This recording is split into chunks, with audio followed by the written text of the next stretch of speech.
I'd like to introduce you to my next guest. Female entrepreneur, 7th degree black belt, world champion, and CEO of Skills Worldwide. Her curriculum is represented in over 1,000 martial arts schools in 25 countries. The leading innovator in children's martial arts education, she is Melody Johnson.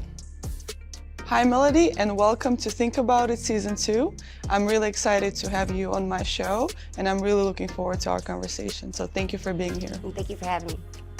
I always start our show with kind of getting to know our guest and a little bit of where they grew up, kind of the lead up to our main conversation. And one of my favorite things to do about the show is get to know people. So why don't you tell me a little bit about yourself, where you grew up? Well, I grew up in New Orleans, and believe it or not, when I was younger, I was really small for my age. So growing up, I always got picked on and bullied. One of my most vivid memories was when I was in the 5th grade. I was in middle school, so excited, and I walk into the class and I see the cool girls sitting on the desks, and they go, "Who let the kindergartner in?" And I was like, "There's a kindergartner?" And looking around and realized they were talking about me. And it was one of those moments where it crushed me, and at the same time, it motivated me to want to find my own identity. Unfortunately, with getting bullied, I kind of bullied back too. The same girl, I pulled her chair one day when she went to sit down, and she fell, and I got in trouble. And that led my parents to putting me into martial arts to teach me discipline.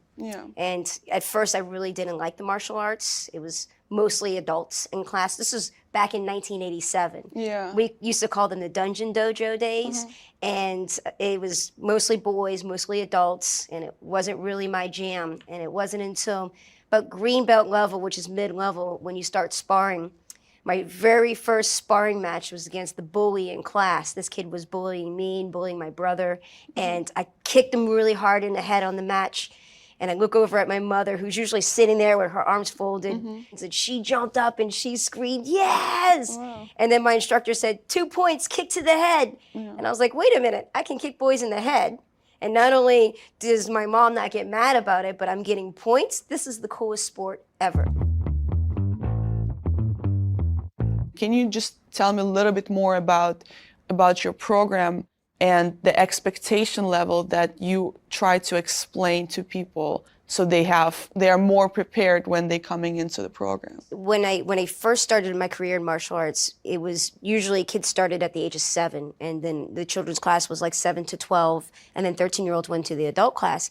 And I noticed that I was teaching roller coaster classes. So if the drill or the activity we're doing is challenging enough for the 12-year-old, the 7-year-old can't keep up because it's way beyond their stage of development. So then I would make the next drill a little easier, but then the 12-year-old was getting bored. And we were losing students mid-level. And it was interesting when we asked, why are you leaving? The 12-year-olds were leaving because they lost interest. The 7-year-olds were leaving because it was getting too hard, and it was at the same belt level. So I knew that we were missing something. So I started to split them up by age instead of by rank. And when I did that, I was still teaching the same curriculum, and it didn't dawn on me until I started studying their stage of development. For example, a 3- and 4-year-old has a hard time processing beyond 3 commands, but yet we were trying to teach them these patterns of moves, and it just wasn't working. So when I understood that, then I wrote out in 3- and 4-year-olds, this is what you should expect, this is what you shouldn't expect. Then the same thing for 5 and 6, then 7 to 9, then 10 to 14-year-olds. Because parents were starting to compare the kids in class. Well, my 7-year-old doesn't look as good as that 12-year-old, so he's not gonna test. And it's like, they don't have fine motor skills yet at 7 years old. They're learning how to write their name in cursive for the first time. So a good analogy would be a 7-year-old's handwriting in cursive is not gonna look as good as a 12-year-old's handwriting in cursive. So the same thing in martial arts with technique, you shouldn't have those expectations. My son started flag football a year ago, and his coach, the way that he was talking to the kids, it was like you're talking to them like they're teenagers and they're not. So his expectations were off the mark.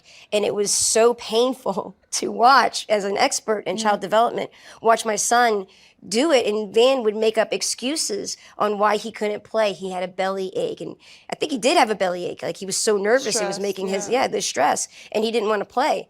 So I said, that's it. I'm going to take over and I'm going to coach next year or your next season. And you invite all your friends and we're going to do it differently. And we're called the Ninjas and we're in our third season and we've made it to the championships every season. And it's not because I recruited the best kids. It was that I knew what the expectations were for them and I'm coaching them accordingly. And they're having so much fun that they're playing at their best. Can you tell me a little bit more about your transition from sport into the child, or was it kind of coming hand in hand with the child development? Well, so yeah, when I was in my mid-20s, I started maturing and realized that the way that I was teaching with the push-ups and really just focusing on the competitors, we had a bunch of world champions, and ignoring the other kids was not serving my purpose anymore. I started wanting to help children become the best version of themselves. So I started studying child development and realized that everything that we were taught as far as working with children, we were taught in a way that was very authoritative, and I think it's wrong. And so as I started integrating child development into the skills program, we ended up rebranding, and we say that we're not a martial arts curriculum. We're a child development company that uses martial arts as the vehicle to help children become the best version of themselves physically, intellectually, emotionally, and socially. Those two are important because a lot of sports and activities focus on what you physically can do and intellectually, what you're capable of in the game, but you don't teach them how to emotionally help themselves and how to emotionally grow and socially grow too through it. As I said, I took over my son's football team and we were in first place and we've gotten to the championships, and it's because we're using those philosophies in the game.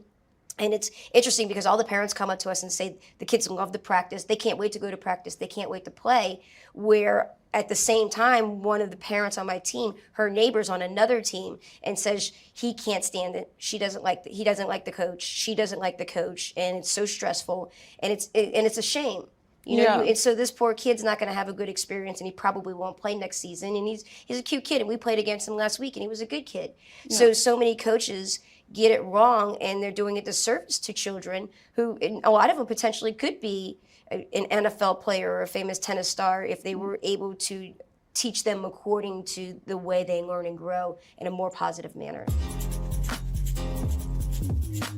I've been just going through a process of getting my son into school, and what was very important for me as a parent is to understand that what is most important for them is academics, right? But for me, the social skill, the emotional support, that's what's going to make them better in academics. How was that for you? Because you are a child development expert, so you are basically trusting your kid to go into a school that they're going to teach him certain things. Yes. I was fortunate to own a martial arts school in my town before my son was born. Yeah. And then when Van was born, I sold my school to the manager, but I heard the good, the bad, the ugly from all of the schools in the area. And I knew which school I was putting my son in before he was even born. For Van, it was very important to get him in a school that I knew was going to fit. He's very introverted, but he's also very competitive and he hates to lose. Yeah. And the school nurtures his nature, and he's flourishing so much. Yeah. So yes, that is 100% top priority for us.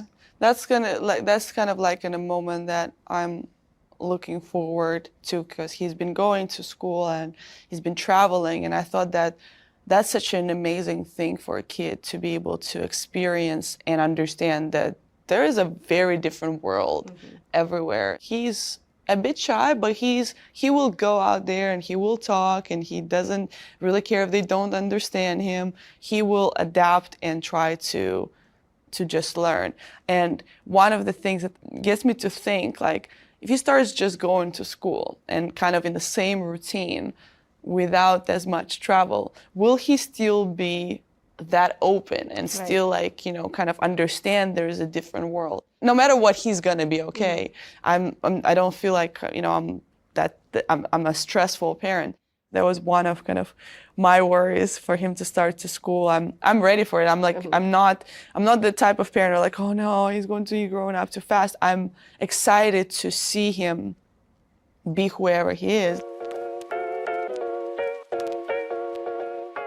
How is it for you? Like, what's your mentality of seeing your child develop and growing into his own human? That's a great question because I've been in martial arts all my life, and it's a passion of mine. And I've made so many great relationships with children they started when they were 3 years old, and now they're in their 20s and 30s, and they still call me Master Melody, and we have such a great connection. And everybody's always asking, is Van going to get into martial arts? And it's not his jam. I've tried 3 times to bring him to on the mat with the kids that are now adults and are teaching, and he does not like it. And I did say at one point it's mandatory when he's 7 because this is so good for him. And he just turned 7 and he's not. And I've changed my mindset on it because his passion is football and his passion is soccer. So I told him you have to be in a sport because, as you and I just said,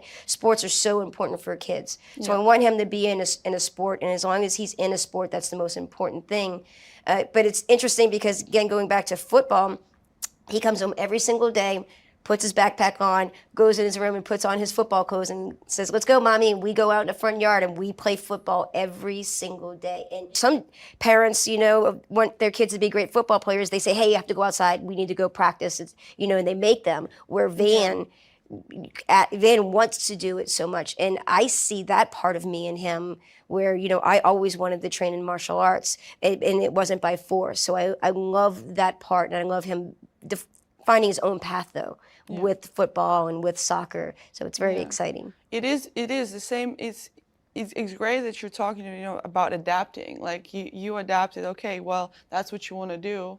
I'm gonna coach the football team because you felt the need to be there because of the circumstances, and I think that's really cool. For me, it was with Leo. It was about exposing him to as many things as I can, because it's also a little bit that I didn't really have it as a kid. My parents did the best they could, but they couldn't afford to have me try horseback riding and golf, and it was just not existent. And I made the point of tennis. I don't want to be like, okay, let's go play tennis. I want him to ask me to play tennis. Or if he goes to play tennis, it can be with somebody else. So it's not like I'm, forcing that on him. And playing, I try to be very careful. I'll be around. Does he play tennis? He plays tennis and he likes it. Okay. And he asks okay, let's go play tennis. And now, okay, let's play tennis. He will play with my coaches and stuff. And I was like, okay, Mama, can you just be my coach? I was like, okay, I'm gonna stay on your side and be your coach. That's a conscious decision because would I like him to play tennis? Yes, absolutely. But same time struggling with what it takes. Sure. That road. Yes. Where health with sport has to be all healthy, and then now you're like, okay, well, tennis is one thing, and then so you look at football, you look at hockey, and I look at all the injuries and stuff. Yes. For me, for football, it's a bit scary. Well, he's only doing flag. Yeah, so I that's said, what if you want to continue when there's pads, you can be the kicker, but that's it. Yeah, that's no offense to the kickers. Yes, it's a tough one. It's a tough one because it's flag football it's great. It's such a, I love football, but when it starts to get hits and stuff, I was like, these guys, this big grown men, they have moms, they have dads. Those parents are very brave because I don't know. I would cry 5 times a game, every time I saw Van injured on the ground. I wouldn't be able to handle that emotionally. Yeah, I think it's tough. I mean, I traveled by myself when I was 10 years old to United States, and somebody asked me would you ever let Leo do that? I said, absolutely no. Hell no. There's just no way. I mean, different times and stuff, but at the same time, I was like, Mom, how were you okay with that? Just me going How old were you? I was 10 years old. 10 years old 10 by years yourself? old, yeah. Wow. I had somebody meet me there, but Sure. it's still the whole experience, you're it made me grow up so quickly. Sure. Are you drawing back a lot from your own experience of how you parent and how you approach? Oh, yes. Yeah. Yes, I had a very strict mother. She did the best that she could, but it was, I lived in fear. and I don't have good memories of my childhood, and she wasn't very loving or nurturing. So when Van was born, I actually wrote a curriculum for myself called Parent Skills to be, and lessons for me to do to be the best parent that I can be and continually improve upon those skills. And yeah, with Van, I don't want him to grow up quickly. I want him to stay a little boy forever. And I want him 10 years from now or 15, 20 years from now to look back and say, I had the greatest childhood ever. And I'm so lucky. And that's my priority right now. More than the academics, more than winning a championships in sports. I just want him to have great memories of his childhood. Because when you talk to or you read books about entrepreneurs or professionals, in particular athletes, and you say, what are some of your regrets? And a lot of them always say they regret that they didn't have more of a childhood. So I want Van to have that wonderful childhood. And I love that you take your son all around the world. And I can't wait to do that. You know, with COVID, we haven't been able to travel. But I do travel the world, and I do seminars and stuff. So I'm very excited to get him doing that. He's addicted to first class though.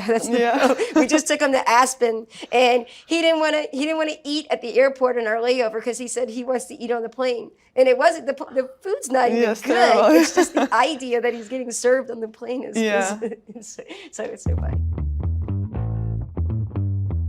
I took my son for skiing in December the first time. He's like, yeah, I want to go skiing, Mom. I'm like, I want to go skiing. And he was very consistent on it. Like, it's, you know, sometimes kids say like, okay, I want this. And then like, okay, in 3 weeks is different thing and it's different things. So he was very, very consistent throughout the whole year. And I was like, okay, Leo, in July, I said, we are going to ski then.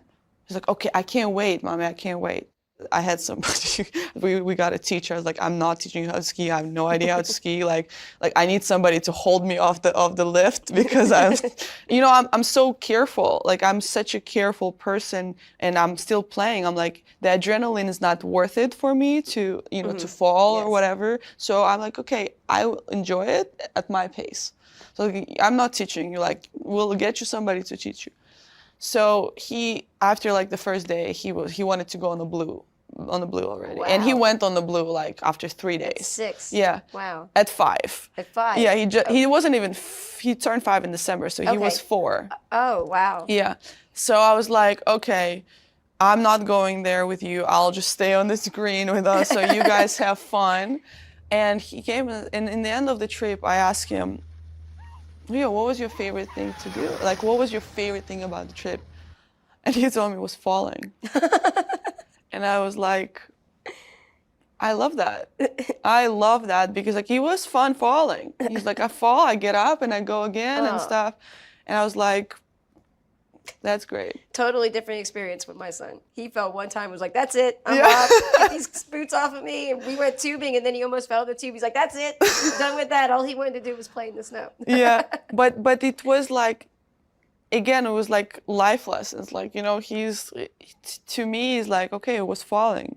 The kid loved to fall, not like to hurt himself, but he like, I just get up and I go again. Like I go super fast and I fall, but I go again. And it was again, these moments like are, like I look back, I'm like, oh my God, he's teaching me he's so above much. his emotional stage of development. Yeah. Because he can fall and get back up. And his physical stage of development to be able to be at that level at such a young age. So there you go. Well, when we were going to school and interviewing the schools, because he's going to Russian school, so I wanted him to learn Russian language. So because if he doesn't learn now, there's no chance for him to learn later. And he's learned completely different alphabet and stuff. So when they were doing the testing, like, oh yeah, well he needs to get a little bit of reading. I'm like, he's way above the age, like he's done so many things that I'm not worried at all. Like he's gonna learn it. It's in kindergarten. It's not gonna be a problem. But his dad was like, okay, well, he needs to know how to read. All the kids maybe know how to read. I said, he knows how to read. He just knows how to read in different language, which is a pretty amazing skill, actually. I'll have to say. But that contrast of mentality, it's so noted. I don't really comment on it because I understand it's just a different way we grew up. But you can tell like the contrast of the way people approach parenting again, coaching in every aspect. And I hope, like, again, it's just this type of conversation spark, even if it's one person, that's gonna make one kid's life For sure. hopefully better. For sure. Yes.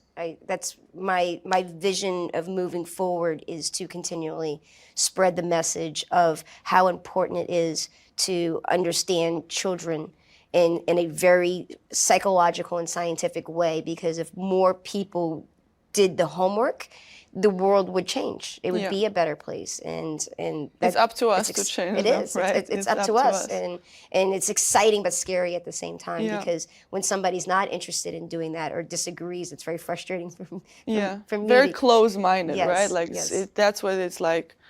I think the most frustrating part is the close-mindedness of people, is to just be stuck on kind of one thing.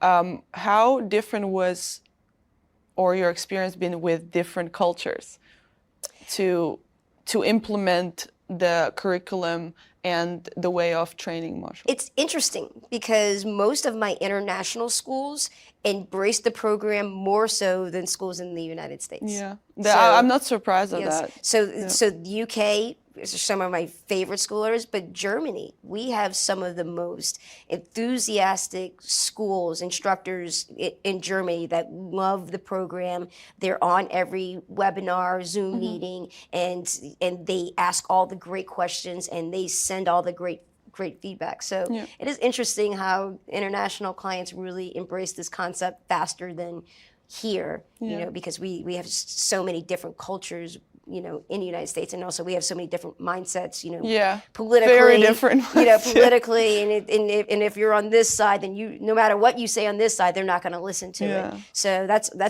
always fun. Yeah. But you know, again, I love working with the international culture too, and seeing them embrace it. You know, I'm very grateful that people like you exist, and you're sharing your knowledge, and you know, trying to make a difference and making a difference.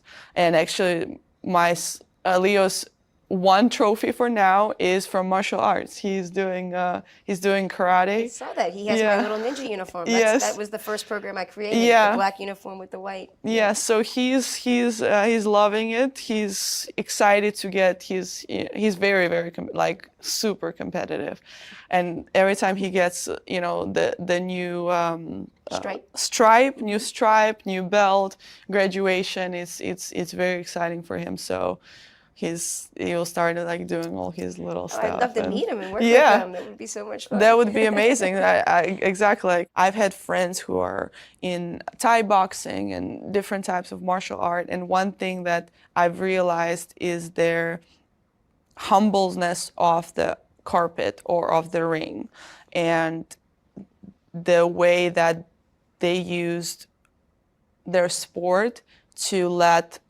a lot of the build up, like emotions, frustrations on there, and they're very, very different off court. One in particular was Gennady Golovkin. When I spoke to him about like how he got into boxing and stuff, it's not the same stories. It's very different stories, but there's a similar concept to each one. Is that like, why did they do that? Why did they? And it was very interesting to see, because he's such a like, you know, calm, smiley, and like, and he told me like, when I go in the ring, I want to kill, and I was like, you're so sweet. Like I can't even believe that. Like I can't even imagine that. But he said that's my outlet of that, and I think everybody have personal things that they deal with, challenges, etc., to give the outlet to people. I think it's very vital, and I think what you're doing is really great, and I want to thank you for that. I want to thank you for our conversation. I hope this conversation, you know, sparks somebody's, you know, mindset, opens a mindset, and helps other people and kids. Yes. Sports should be utilized to help children become as I mentioned, a better version of themselves, not used for parents to live through their kids or used to make a big accomplishments. And if that happens, there's going to be a lot more athletes, a lot more kids who grow up competing in all these different sports.